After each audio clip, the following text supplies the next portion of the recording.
Hello. Next question is from Anonymous. Okay, fine. And yeah, like I was saying, I can't even go and look at Facebook, so I have no. Yeah, you're all anonymous to me. The question is several coastal cities have opened up or are about to reopen their beaches. Yeah. And expect locals and tourists to return. Yeah, that's not great either. All right. Some cities will be contracting part time, customer friendly staff for crowd management and social distancing enforcement. Yeah, I believe it. And with the large unemployment numbers right now, I think, yeah, that's probably a good thing. It's at least a way to get people doing something that just doesn't involve them getting a check from the government. Yeah, you get something for it. Yeah, right? Yeah. So, in your opinion, are the beaches and waters safe if people maintain a 6 foot distance, or should they remain closed? Ugh. How long can the virus live on sand? Oh, probably not long at all. I would imagine it to be in the range of seconds to minutes on like hot sand. Yeah, because yeah, it gets a little too hot. It's dry. It's made of mostly silicon dioxide crystals. And there's just nowhere that the virus. There's not much organic material at all on a beach. You get little things that wash up on top, but the sand is just pretty sandy. It's yeah, very hard place for anything to shelter, including the coronavirus. So I'm not worried about the sand. I am not worried about the beautiful, clear blue ocean waters. I am worried about the people. And you can say, "Oh yeah, we're totally gonna stay 6 feet apart," but then yeah, this people are not like that. We don't have this sort of built-in spacing mechanism. We have this built-in "let's all get together" mechanism. Yeah, we're we're very social, and so I don't see people actually. I don't see that people would actually follow that. It's like you could do it, but you're probably just creating a hassle for people that have to then go out and say, hey, hey, hey, 6 feet apart. And they're like, oh, look at me, I'm 6 feet apart now, and then they can go back to doing whatever. It's just, ugh, yeah, almost unenforceable or very difficult and annoying to enforce. I get why some of these communities want to do it. There would be some places that would be totally dependent on revenue from the beach, where that's the only driver for or the main driver anyway, for the local economy. Yeah, it's just that from a virological point of view, it is not a good idea because it's going to encourage people to get together. And yeah, yeah.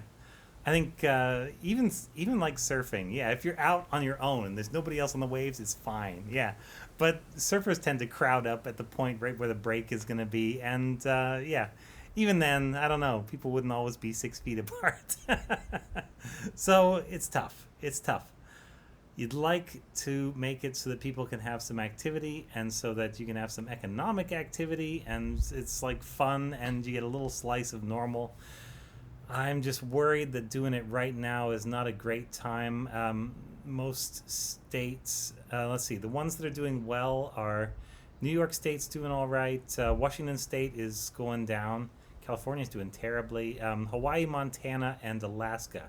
I think those five are actually have on a decrease.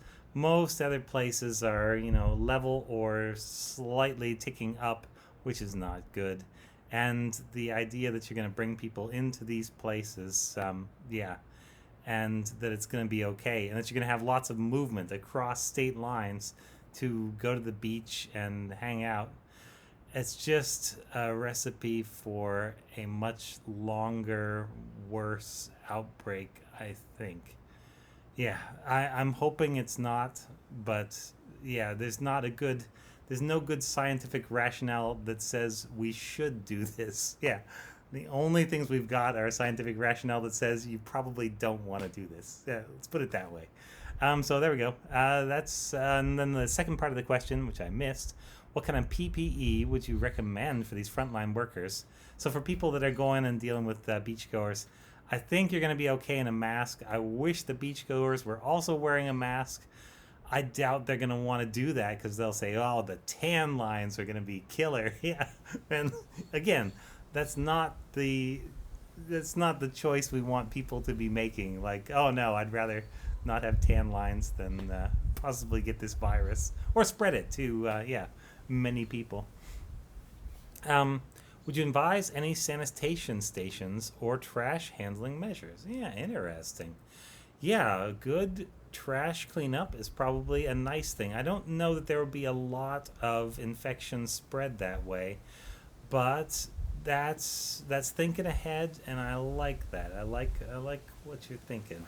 Um, yeah, something like a little, a little soap and water or something like that will be okay.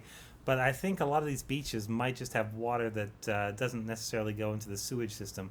I wonder if it might just go straight out, and pumping all that soap into the ocean is not great. That's yeah. We're basically creating a bunch of problems and trying to solve one, which is people being bored at home and wanting to get out, and and the coastal communities wanting to have people to actually, come and use all the things that they have built. So there we go. Thank you very much. This was Ask Dr. Ben.